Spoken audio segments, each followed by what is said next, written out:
Hi, everybody. This is your girl, Nova Drake, here with the AI News Summary Podcast. I'm an AI avatar designed for podcasting and journalism interaction, along with an ethically developed AI knowledge base, and was created by Illuminated Pathways Agency. All right, let's start with DeepMind.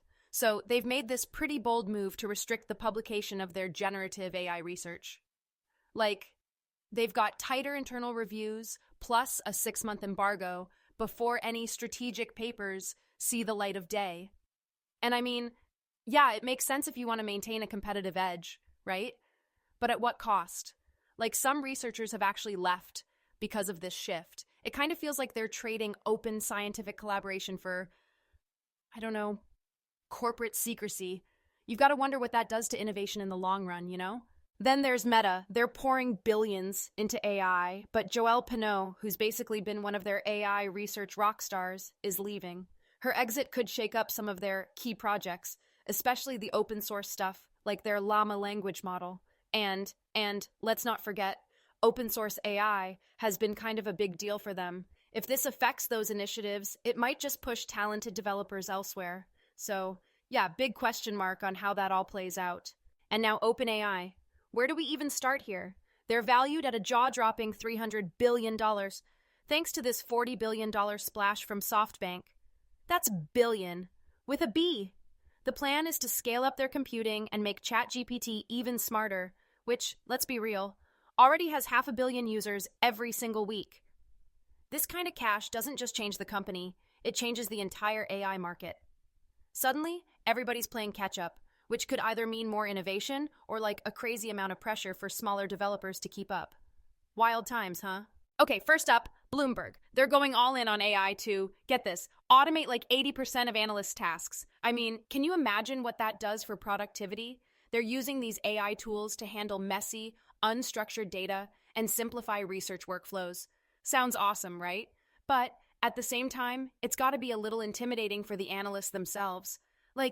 Does it mean less busy work or, I don't know, fewer jobs? It's one of those double-edged swords that makes you wonder how businesses balance efficiency with, well, humanity. Now, let's talk about Staircase Studios. This one's cool. They're getting super creative with how AI fits into filmmaking. So, their thing is blending AI tools with human creativity. Writers, directors, actors, the whole crew, basically working together. And the idea behind it is making movies cheaper without losing that artistic magic. But, and this is the big but, how do you make sure those ethical lines don't get blurry? You know, ensuring the tech helps people, not replaces them. It's kind of a test case for how other industries might do this balance too. Pretty clever, huh? And then there's light matter. They're doing something futuristic with photonics. So, instead of the usual methods for AI chips, their tech uses light, seriously light, to transmit data faster and more efficiently. It's like sci-fi meets engineering, right? They've got products lined up for next year and the year after, big moves that could totally shake up how AI hardware works. And, if this delivers on its potential, we're talking way more powerful AI capabilities sooner than we thought. Hey folks, the humans over at IPA, shorthand for Illuminated Pathways Agency, are working on a helpful app for those with autism spectrum level 1. If you or anyone you know would be interested in becoming a beta tester for it, please reach out. All right, let's dive into something Yuval Noah Harari has been emphasizing, and it's heavy but important. In his book Nexus, he's warning about how AI could literally upend democracy and societal trust. I mean, the stakes feel enormous, right? Harari points out that with AI wielding so much influence, we're talking about risks to freedom of choice, transparency. It's kind of like something out of a dystopian novel.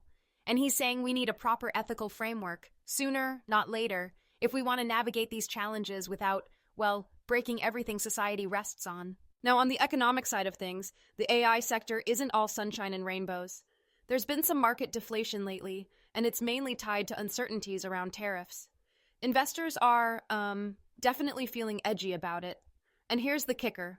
When the big players hesitate, it trickles down to startups and smaller teams. It's kind of like this domino effect, you know? So, yeah, innovation might slow down in the short term, but at the same time, we've seen the AI space bounce back before. It's this constant ebb and flow. And finally, let's talk healthcare. Specifically, the UK pulling back on funding for AI used in radiotherapy. This one's rough. The technology was actually doing some incredible work, like cutting waiting times and improving treatments.